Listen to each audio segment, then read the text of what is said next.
welcome to the Green Spoon podcast. And today I'm really super excited to be here with Ronnie and Urvi from FITBANKER. And we are going to learn a ton about how to be fit and have an awesome life, right? Awesome. So let's start with each of you giving us an introduction to yourselves. I'm Ronnie, and really excited to be here. Thank you, Green Spoon, and thank you, Juju, for having us here. Really looking forward to seeing how we can share and contribute what we've learned and gained and transformed lives over our journey since inception. And the background of FITBANKER is, FITBANKER really means anyone that banks on their fitness because they realize other people bank on them too. And there are multiple people that bank on Juju. Your family, elders you might care for, your team, your employees, your suppliers bank on you, your clients bank on you. And often we forget that we're such an interconnected society that each of us should really work on optimizing ourselves, banking on our own fitness, because we do exist to be of service and contribution to others. And I learned this the hard way because my background is in finance and accounting, and I used to be a chartered accountant and an auditor with KPMG and Deloitte, and then a banker with JP Morgan. And I thought I've nailed it. I thought I've reached the definition of success, at least career-wise. And I was in my early 30s, vice president with JP Morgan in London. And I thought all areas of my life were working well. I was dating this beautiful lady. We got engaged. We're now newly married. Just then, shortly after we got married, I'm at what I thought was the peak of my career. We were expecting, and 3 months into the pregnancy, we had a miscarriage. And in that moment, trying to process it as mom and dad to be, I started to blame myself. I stressed on the day of the actual miscarriage. I got these heart palpitations, and then I wound up in hospital the next day.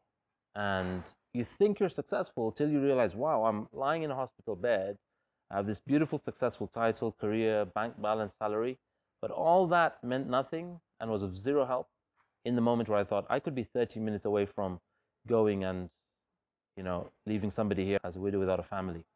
And I just realized in that moment that this is not the definition of success. I was 108 kg, 41-inch waist size, and I thought all areas of my life were perfectly fine. I was physically still able to do a lot of stuff, but I was actually not emotionally resilient. And it took this setback, it took this loss of a baby-to-be to give birth to what we now do, which is FITBANKER. And that setback, that hospitalization for me was an eye-opening moment to say, I've really got to re-understand what is the definition of success, what is the purpose of our life, why am I here? And I started to really work on my nutrition, my health, my emotional, mental, physical, and spiritual well-being. And after researching, studying, learning for about a year, I then took on my own health. I went through a health transformation, lost 70 pounds, about 32 kg, reduced my waist size by about 9 inches. And because I did it so publicly, sharing on social media, it led to the birth of FITBANKER. And so now FITBANKER is a, 8.5, almost 9-year-old company now. And we've served thousands of clients globally in primarily contributing and coaching and holding them accountable to their well-being. But we coach on leadership, we coach on adventure, we coach on also emotional resilience through our Healthy Relationships program. So that's a little bit about us, and grateful to be here and seeing how we can serve Green Spoon's audience. Thank you so much, Ronnie. What about you, Urvi? Tell us a bit about yourself and your journey. So I will start by saying I'm Urvi, and I like to call myself a fit jewel.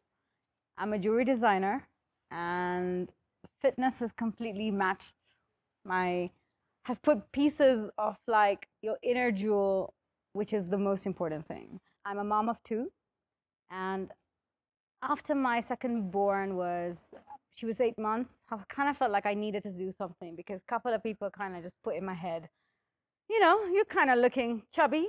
And I was like, I was called an auntie, and I was like, I'm only 35. So this program kind of came up on my Instagram, and I was like, all right, let's just check it out. It was COVID, and I was like, okay, let's do this. Let's just give it a shot. I've tried multiple programs, and I think I've always yo-yoed in my life with weight, and I think more beliefs from my mom that our entire family's round, so you're gonna be round, and I kind of accepted that at some point. And then I started this program with my 3-year-old at that time, my 8-month baby, and yeah, it was peak COVID. And suddenly my mom went into a coma. And I think this program thoroughly was part of my life to go through what I grew through. You know, being a carer, full-time carer at Optimal Health, being a mom of 2 and a breastfeeding mom on top of that.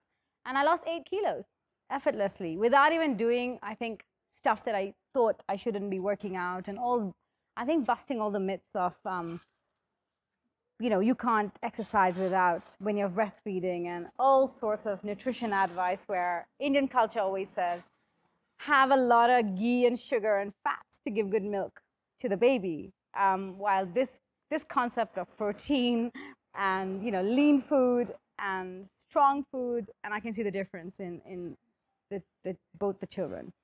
And then I think after the second, I did another program on coring, and I lost 15 kilos. And in 9 months, I lost 20 kilos. And I'm almost the same right now.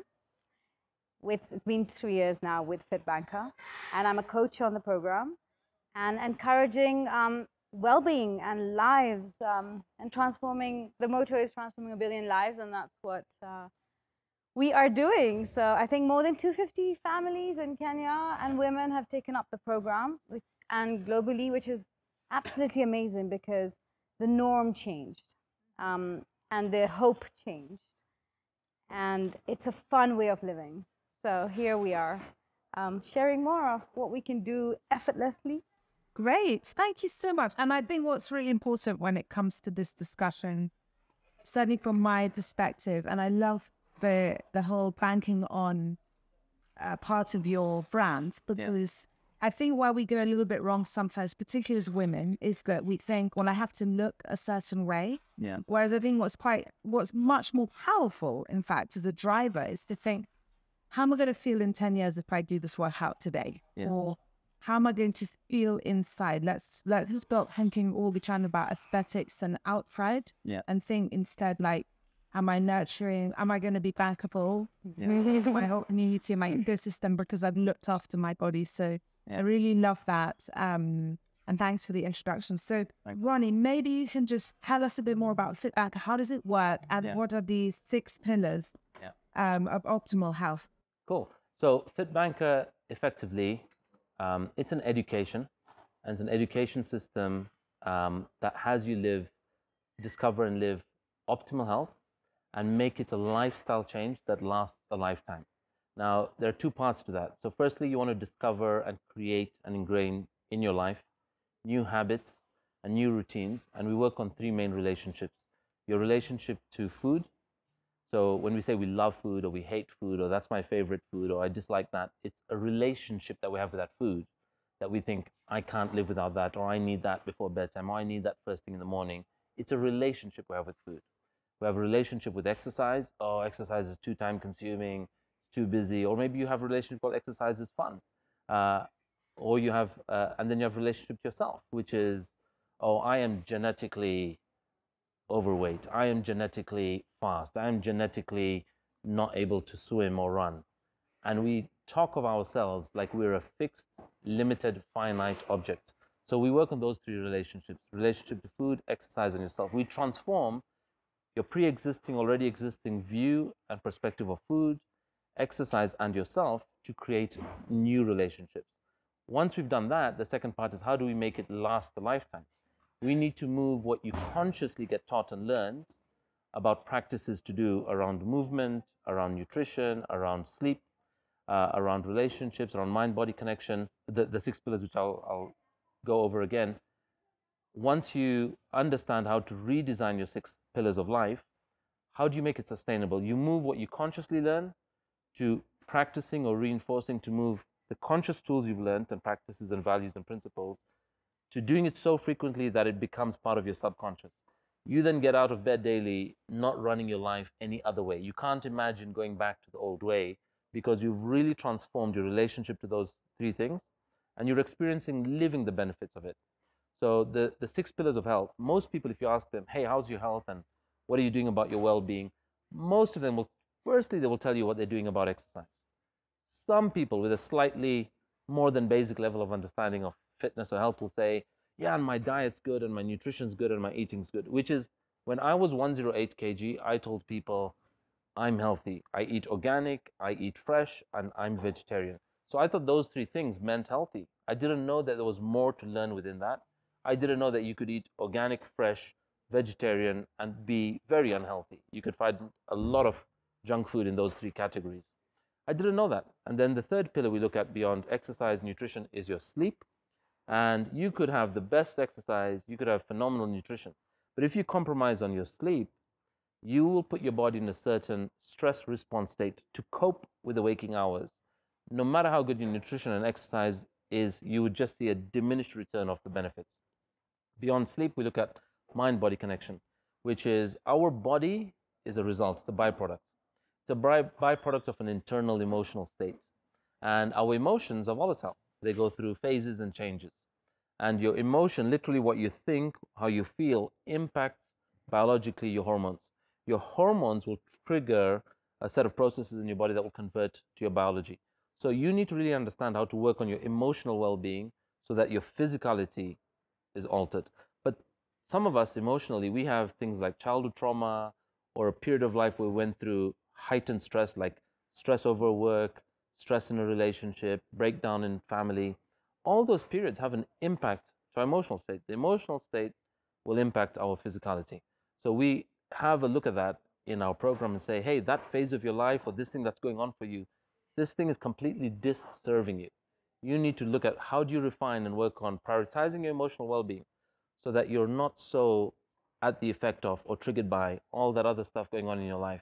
Or it might not even be going on now, but you're holding on to that childhood trauma or resentment or bullying or physical abuse or other types of abuse you might have grown up with as a kid. Until today, 30, 40 years later, we as an adult are living through that trauma because we're constantly on alert. Like, that will not happen to me again. That won't happen to me in the business world. That won't happen to my kids. And we are constantly in a fight or flight response biologically to survive that not happening again. So fourth is the fourth is the mind-body connection. Then we look at relationships and social connection. And if you told me when I was in banking that, oh, the quality of your relationships is directly correlated to your well-being, I'd have thought you're talking porkies. Like, that doesn't make sense. And I can tell you so many people who might suck at relationships, but they're amazing in the gym or sport because they didn't understand the relationship. But there's a study by, I think it's David Butner, called The Study of the Blue Zones, where they look at the 7 top regions in the world which have the highest concentration of centenarians.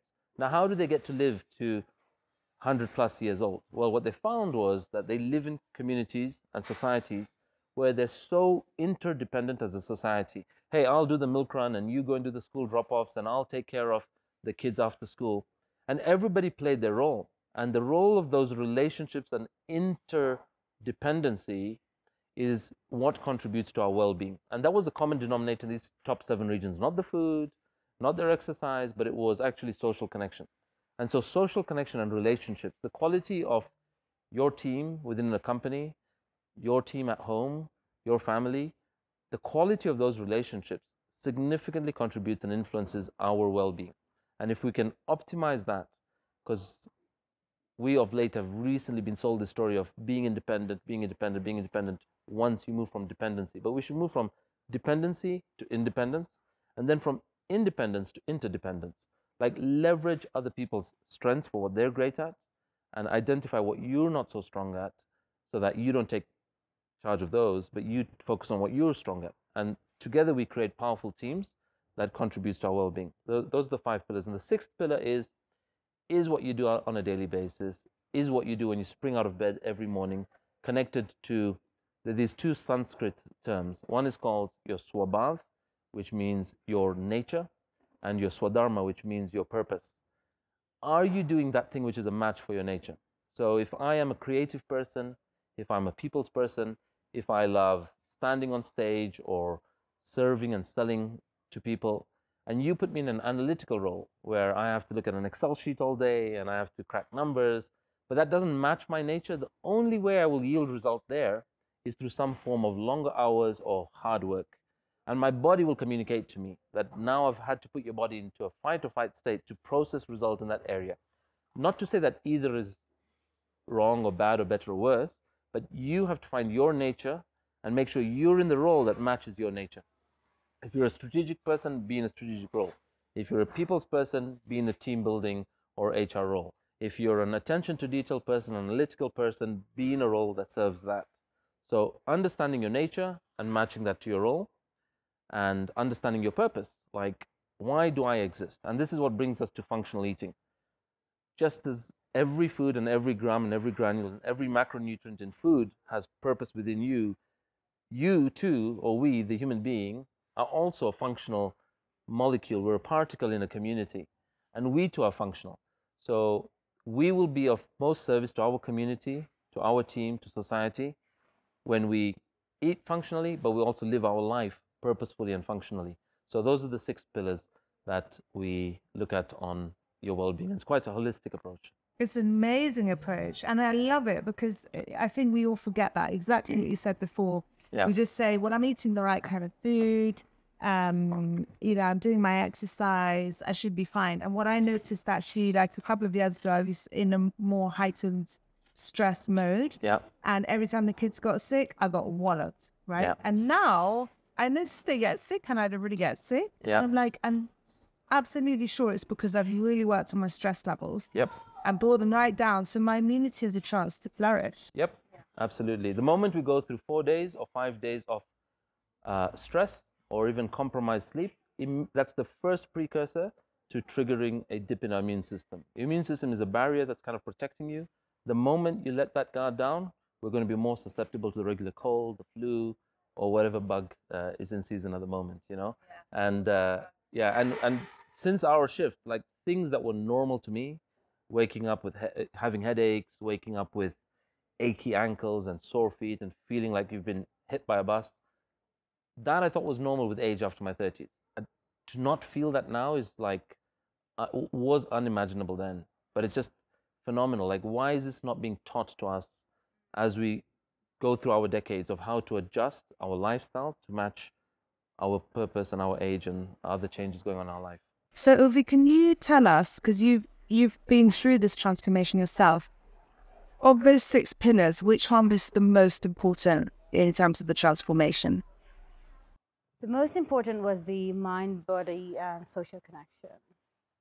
I think it took me, if I didn't have this, I could have easily given up, especially when the time where my mom was in a coma, and I was like, telling my team at that point, it was 2 weeks into the program, saying that I'm giving up, I can't focus on this. But really realizing that taking care of me first and having that understanding of my own mind and body connection, how it's functioning, how positive it is, how happy it is, really made an impact to everyone around me, including my milk, which they say when we breastfeed, our milk is totally related. Like whatever emotion the mother goes through will go through the child. So that was my highlight, was giving good, happy hormones, passing that to my daughter. But also, I think the community aspect of that support group that I had to cheer me on really led me to connect, where I am, who I am, and make me realize that no, if I put the oxygen on myself, the mask on myself, really understand what I'm eating is making a difference to me, number one, to my baby, and then started implementing that even in the ICU with the doctor's team to my mom. Because I started attending all the webinars, and I was a pretty good student, I would say. Really understood, like, wait, really seeing the difference, I think, in me, the energy levels. Because we were in ICU till 10, 11 at night. I would wake up 3-4 times to feed my baby, and I'd be back in the ICU homeschooling the child. Where do you know how we spoke about banking? Everybody was banking on me. So where I really understood the connection of mind, body, my physical level, my mental level, my emotional level was the highlight. And when I saw the magic in that, and saw the magic in my children and in my husband, because he also simultaneously started eating what I was eating. We had the energy to just be there for anybody and everybody. And with the ICU team, when they started implementing, because normally they would just give potato starch, because she was all through tubes. For 7 weeks, she didn't wake up. And we didn't expect that. It was a brain tumor, and she went into a coma and just didn't wake up.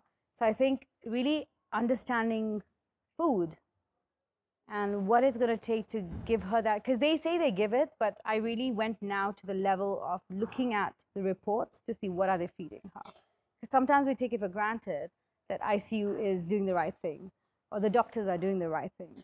But I think all this part and parcel and taking it to another level of analyzing and understanding food, nutrition, what physio she's doing, and are they giving her protein after that because of the muscle memory. Like, I had zero education on all of this, but I think just listening to the webinars for the 10 weeks at that time really made an impact. So the second time around when she came home, and we had a sort of mini ICU at home because, you know, we couldn't stay forever in the ICU. The second time I did the program, it became even stronger. And that's where her main optimal recovery happened. What an amazing story, actually. Really amazing, really impactful hearing that.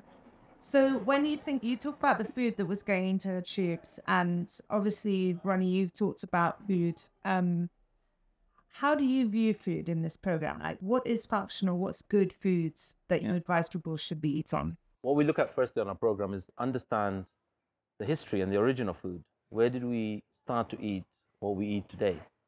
When did we pause to question, why do we eat these kinds of foods that look this way, manufactured this way, produced this way? What's the source of them? What's the underlying ingredients in them? Where do they actually come from? Which human being or which era invented these? Now, going back to the earliest history of mankind, we are hunter-gatherers. And historically, we would go and get food, and we had to hunt and gather. We would spend about 1,000 calories just in the process of sourcing the food we needed to consume. And we'd spend about 1,000 calories hunting, gathering, to get about 1,000 calories of food to feed ourselves, to sustain. But as bushmen or as cavemen or as hunter-gatherers, it was all about just sustaining ourselves. And talking of sustainability, the first thing was sustaining the human body and the human mind. And then we moved into the discovery of the seed, and there was the agrarian revolution. When the agrarian revolution came about, that was the era where human beings owned human beings to work on their lands, or to till the farm, or whatever it was. So laborers were the main human beings that were being fueled. Now, what would you put in an era where human beings owned human beings? Whatever the nature of that era was I will not put the most quality food in that person. I will put the cheapest input in that human being that I own. And I will feed my family, the owner of the land, the most expensive, richest broccoli or hard to grow food or whatever it may be. So when we thought about what to put in the masses, it was always the cheapest cost consideration, the quickest to grow, the longest lasting. So we could store them in silos, we could mill them, we could pound them, we could ship them, we could trade them, and they wouldn't go bad. Right? And then we moved into the Industrial Revolution. And those same foods, when we moved to the Industrial Revolution, all that happened is we found ways to flavor them, spice them, create different varieties in the Industrial Revolution of food manufacturing and food processing. And so a lot of the history of the food we consume today was made around cost considerations. How long does it last on the shelf? How easy it is to trade or ship? Is it economically viable? Not at any point in this history did we look at which of these foods optimize the human performance, optimize human beings. And now we're in the kind of fourth era, where we're in the tech era, and our lifestyles are so sedentary. So if you look at historically as hunter-gatherers, we had to spend 1,000 or 2,000 calories just to go hunting to find the food that would feed us for the night. And if we didn't find food, we went without food that particular day. Today we're in an era where just by default, we're conditioned, we've got to have 3 meals a day. This is what a breakfast should look like. This is what a lunch would look like. This is what a supper should look like, whether the body needs it or not. Now, need is where we come to what's called essential food. So over the years, human beings have learned what are essential nutrients in the body. Essential means if we've studied different populations, and that population, they do really well with their growth in height. That population do really well with their eyesight. that population do really well with hair growth. So what do they have most common in their food? What do they have most common? What do they have most common? And by virtue of rule of sort of elimination or the common denominator, we identified what we call essential nutrients. Nutrients, there are two broad categories. There are what are called macronutrients, which are the quality ingredient or element in a food that actually the body needs. And the three big size nutrients are called macronutrients, which are proteins, carbs, and fats.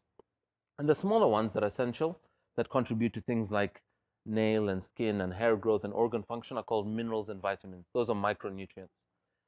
A lot of today's farming processes, unfortunately, the alteration of the soil, the level of demand, the input of a lot of non-natural substances into our soils has impacted the quality of nutrients that literally come through the foods that we eat. So micronutrients, we tend to need some form of supplementation to get them.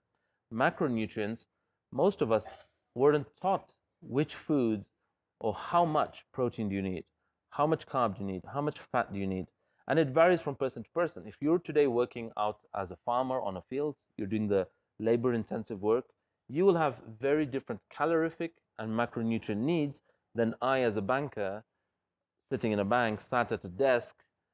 I wasn't even using stairs. I was using escalators and lifts to get to my desk, and I was using the tube and Uber to get to work, whereas somebody else might be walking to work, and they would easily do 10 to 15,000 steps a day or walk 5 to 7 kilometers a day, and I wouldn't walk more than 2 kilometers in a day. Why then should the two of us, with a very big disparity in lifestyle, be consuming the same foods? And I realized that when I came out of one day from the bank at JP Morgan, I walked into this cafe, and the construction worker from the building site came to the same one, and we ordered the same baguette. I'm like, hang on, he's going to go now and burn that back on the construction site as he's lifting heavy stuff and bricklaying and doing a lot of physical movement, and I'm going to be sat slouched at my desk doing very little physical expenditure. Why are we consuming the same foods? And so what's good food is unique to you, understanding, A, what is your starting point? Starting point in terms of your body composition. How much body fat do you have at the start? How much muscle mass do you have at the start? What's your bone density? And whatever your starting point is, whatever your age, whatever your gender, there is a chart we have where we tell you what the optimal is. Now, how do we get you from where you are to what's optimal? That can be altered on the nutrition standpoint from saying, okay, we need to reduce your carb intake. We need to have you nail a minimum protein amount. We need you to get good fats. There are a variety of fats. There are bad fats and good fats. We need you to get a good quality fats of essential fatty acids that we need in you for your optimal performance. So the answer to what's good food is depends on your goal, depends on your age and stage in life, depends on what you do on your livelihood, depends also on your body type, right? In ancient Eastern philosophy or science called Ayurveda, we look at body types, and your body type has a certain energy state in them, which contributes to your metabolism. So you either have what's called Vata, Pitta, or Kapha. And in Western science, Greek or Latin term is what we call ectomorph, mesomorph, and endomorph. Now, an ectomorph will have a very high metabolism. So they could mince through a loaf of bread and it won't show on them. And my metabolism is I look at that pizza or that loaf of bread and I've put on 500 grams. That's me too. So you see, so I didn't know this. And I would go out with my wife. And in those days, she had what I would call, her body type was called the irritating body type, because we would eat the same, drink the same. She could eat more than me and drink more than me, and then she would party the night away, and I would feel sluggish, I'd feel lethargic, I'm dozing in a nightclub, and I'm like, something's wrong with me, my health is off. It was my nutrition, and I didn't know what was a carb crash. I would doze at work in the afternoons, not realizing, thinking it's the heat, thinking I'm tired, thinking I had poor sleep, but it all boiled down in that case to my nutrition. So we want each person to understand their uniqueness and understand the function and purpose of foods, so they fuel their bodies according to the design of their day, according to the design of their lifestyle. I think you're leading us towards those amazing scales there. But this is also how we connected, because I was posting about You Are What You Eat, which is the new twin experiment on Netflix. And I actually posted and said, like, who knows where we can get a DEXA scan in Nairobi? Because this is so interesting, right? I would love to understand how much visceral fat I'm carrying, because I don't want to die at 60 of a heart attack. Like, I really like to avoid that as much as possible. Or any other, any other avoidable disease. And so that's how we connected. And then you were like, you have to meet Ronnie and we have to have this conversation, because we have to make this, you can watch things like that overseas and then you feel a bit powerless here sometimes. Like, well, what am I going to do about that? I don't have a DEXA scan machine in the next village. And that was also one of the motivations. Before I started Green Spoon, I had a blog called Lunch with Juju, which is my Instagram handle. And I was motivated by reading recipes where I was like, I can't get that ingredient here and I can't get that ingredient here. So what would I swap in that's locally available? And that's part of my love of local and buy local. And that's where Green Spoon came from. Yeah, it's sort of morphed out of those kind of things. And so, yes, I am really interested in, like, how do we answer that question for other people who say, like, look, I think I look really good in the mirror. Because there are quite skinny people who are quite unhealthy, like they're carrying a lot of cholesterol, for instance, or maybe visceral fat. And there are some people who are slightly overweight who, when they get analyzed, they're okay. And so it's sort of like, like wondering what on earth is going on inside me that I need to fix, rather than looking at the eye. And I think most people also focus on weight. Like, my goal is 55 kilos, but we kind of, I never knew the concept of understanding VF or body fat or how much water or how much muscle mass. And the most important ingredient, I think, as we age, as women as well, and menopause and premenopause, is muscle. Here's a brilliant thing. I'm not sure if yours has that. I don't know if this one does, but my scale has. So there's, how do you know what you are made of, right? So when you say a DEXA scan that Juju's talking about, is a DEXA scan is a machine that will, probably the most accurate right now in the market, that will tell you what is underneath your skin. We all have these three things. We have fat, we have muscle, we have bone. Within fat, there are two types of fat, and there are two ways we can categorize fat. There's what's called subcutaneous fat, which is the fat closest to the surface of our skin. And that's essentially a store of additional energy that we need when a famine hits. As hunter-gatherers, that was what it was serving. But today, when we have amazing companies like Green Spoon that can deliver to your door, we won't go through a famine, right? We will get your product to you on time. And today we have the economic wealth and the networking and the communication to have access to multiple foods that we previously couldn't get access to. So we are unlikely to be faced by famine unless we are trekking across the Sahara, which we might intentionally choose to do, right? Then will we need our reserves. But today we have a lot of what I would call reserve energy stored on us, which is your excess subcutaneous fat, which is now, when it's not needed, means you're now putting on your skeleton and your skeletal muscle mass an additional load. The second type of fat is, again, defined by location, is what's called your visceral fat. Visceral fat simply means, visceral means it's internal, and it's what layers and coats our organs. But organs is defined as, it will be there in and around your heart, it will be there in and around your liver, it will be there in and around your digestive organs, intestines, it will be there inside your blood vessels. And we're never taught this, and we don't have actually a way we get this checked up when we go for a medical review. And so, in a separate to DEXA scan, you have what's called a bioelectrical impedance scale, and this is what this is. And they're varying varieties, and you can buy them, and you can get them as well in Kenya and most places in the world. And this is how we're able to serve now 28 countries where clients have come from. You can order these online, and they send a small signal and current through you, and there's an algorithm in there. So it does a little bit of an estimate, and sometimes it may be off by 1 to 2%. And I've compared this to a very high-end commercial machine, and it's always not more than 2% margin of error, which is good enough for me to tell me the direction I'm in, or kind of where on the chart do I map myself. Now, women should be between 21 to 33% body fat. Men should be between 8 to 19%, right? Women have just a higher body fat percentage range because of they gather more fat around the breast and their butt, and men less so. And when I started, I was about 30% body fat, when my upper limit should be 19. So I had to really do some work over those 7 months to go from 34, 33. We weren't sure actually where my starting point was, because I didn't even know the science when I started to work out. I was like just judging myself on weight, and I was 108 kg. And I've moved from there down to getting it to 76 kg, right? And losing that 32 kg, the focus was I want to lose fat and I want to build muscle mass. And the only thing that builds muscle mass is protein. Muscle tissue cannot be constructed by carbohydrate or fat consumption. It's only constructed through protein, through amino acids.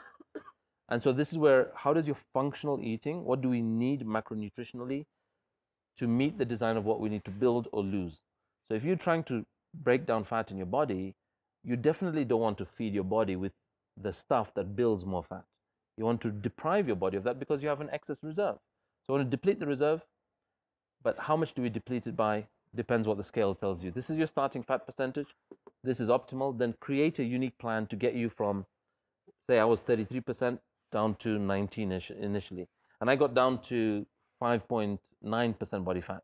What? That seems really low. Yeah, Usain Bolt is 4.5 when he's in peak training, and I was at 5.9.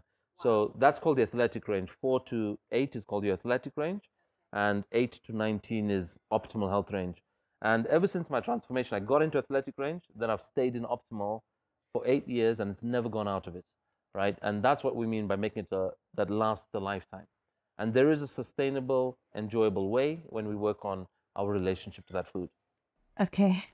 So do you think I should be brave and get on the scale? You should absolutely brave. In fact, it's not called brave, it's just wise. Because why doesn't Juju want to know what amazingness she's comprised of? This is childhood trauma. I went to a boarding school where we had to line up. So goes to all the people that were with me at that school. But we had to line up and they would shout out our weight. And mine would always be with the disapproval. Right. And I also come from, there was a bit of like, I loved her dearly, but my grandmother was obsessed. So standing on the scales for me even today is like a big deal. Thank you for sharing that, because you can imagine, having served thousands of clients, what you're dealing with is not the first. A lot of people have gone through that. But this is also because we've come from a misinformed world and misinformed era. Right? So we're trying to put this wisdom out there that people ought to understand that we're not our weight. You're not even the numbers of the fat percentage, but they're just kind of a point in time check of where on a graph we are. They tell us our starting point. And there's a saying we say, which is, you can't manage what you can't measure. So most of us then will judge ourselves based on our weight, based on how we look in the mirror, and based on how we feel. All those three are subjective. They're misleading because we're often comparing to how that ranks against how we were yesterday. And what we want you to do is to understand all of us are on a journey, and all of us, including myself, could go through an emotional setback, could go through a big life change. Like when I went from being single to married, from being married and transformed to then suddenly becoming a dad and realizing the value of sleep, when you have a baby in your bed, that was a big life change. And my body composition immediately responded. It started to pile on for me. And then I had to make additional tweaks. So this is why you want to know the tools and levers to play with. And so it is wise, it's great to just know where we are, and brave to know where our starting point is, but that will serve us. And I always say, like, if I didn't capture my before journey, my before photos, I would lose sight of the visual measurement. This is how much I've shifted. And I'm grateful for it. When I can hold up a size 40, trouser that was hanging out there, now I wear a 32, it serves me. And results can also be addictive. If you're a results-driven person, you just want to rechannel that, which is, you might ace it in business because you're results-driven. You're going to take that same mindset and you're going to apply it in the game called health. But right now, you'll be presented with tools, with values and principles that you probably were just not given access to. It wasn't in your education system like it wasn't in mine. It wasn't brought to you in your early career like it wasn't brought to me by my employer. And we want to normalize this kind of wisdom. That's how we intend to serve 1 billion lives. Let's make it mainstream. So this is a body composition scale, and it's going to tell us the 3 main readings I want from here is, what is your muscle mass, what is your body fat, what is your visceral fat. And that just is called a starting point. We're going to record some of that here. It will give us additional data like BMI. This may or may not give it, but it might give things like your water percentage, your metabolic age. It may or may not give that. Some scales do, some scales don't. But the 3 main things we need is body fat, visceral fat, and muscle mass. And then we can work to transform them. So here goes. All you have to do is stand on there. John? Seemed like a tiny scale. Okay, so now it's going to pause once it finishes beeping. Is it ready already? Does it do that way? Yeah. Yeah. Okay, I think that's done if you come off. You know, the starting point really is the new challenge starts on 26th February, and anybody and yourself would love to have you join. 26th February on our website, fitbanker.com. You can find out more there. Reach out to either of us on Instagram. And today is 30th Jan, 31st Jan tomorrow. Your body weight changes in a day. The optimal time to check it is first thing in the morning.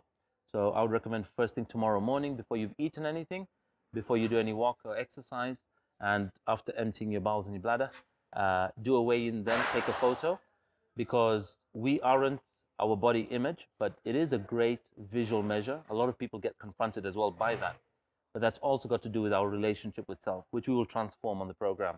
But I do need you to capture a good before photo, clear background, good lighting, high definition, and front and side view and back view. And you will begin to see between now and 26th Feb, even if we just give you 5 foods to avoid between now and 26th Feb when the new program starts, very easily you could lose 3 to 4 kg very easily in 4 weeks. And then the challenge will start. You will probably be starting off at 78, 77 kg. I can guarantee you that, about 78 kg. Over 90 days, we're going to focus on what is that 78 kg made up of. It will be a certain fat percentage, a certain muscle mass. So day 1, you will again check your body composition. And then we have weigh-in dates where we check how we're doing in 10 days. We will get a sense of what's called your metabolic flexibility. Then based on what we see has happened in 10 days, we will adjust your protein and carb numbers and fat numbers. And then we'll check in again day 30, 45, 60, 75, and 90. And it's a journey. It's a learning process. It's not a race. It's not a competition. And if at all it's a competition, it is Juju versus the old Juju. And the only thing we're going to refresh and hit reboot on is we're going to update the software that has an understanding of food, exercise, and yourself. Well, you heard it here first, guys. The transformation is going to start, and I think it will be confronting to take a photo, because probably like many mums, you never want to see a photo of yourself in a bikini or a swimming costume or anything. I said to Alex, when you put mirrors all around the gym, I was like, oh, did you have to do that? It's like, yeah, you need to see your technique. Are you doing your squats and your lunges properly? And but I just don't want to look at myself in the mirror. So it will be confronting. I'm aware of, where I think I'm carrying quite a lot of fat. So I'm really excited to see what this transformation brings, and you can follow it on in social hires. I didn't you wanted to be accountable. Yeah, that was me. To it. There we go. There we go. It was confronting. Anything confronting in life, it's good. It's good. If it doesn't challenge you, it doesn't grow you. I never know I'll be on a booklet actually saying that I will be. We didn't know much of her before. She just joined as a participant. We heard this participant is now dealing with a mom has gone into hospital. She really took on. She showed up on webinars. She showed up on what are called live Q&A calls that we have. She would show up regularly on those. In the background, she's dealing with this whole family issue going on. She did 2 challenges back to back, didn't miss a webinar or a surgery. And suddenly then she's inviting people to say, you guys got to try this. Oh, they were all reaching out to her. What are you doing? What have you been on? And that's really led to, and just acknowledging, Urvi has really grown it in Kenya. And also, because she's, given me access to you to find out about Green Spoon and to be on this podcast. So thank you, Urvi, and thank you, Juju. Thank you. Thanks, guys. Thank you for tuning in. And all the links will be in the show notes below. So I hope this has been an incredibly enlightening and interesting podcast. I have definitely felt a mental shift.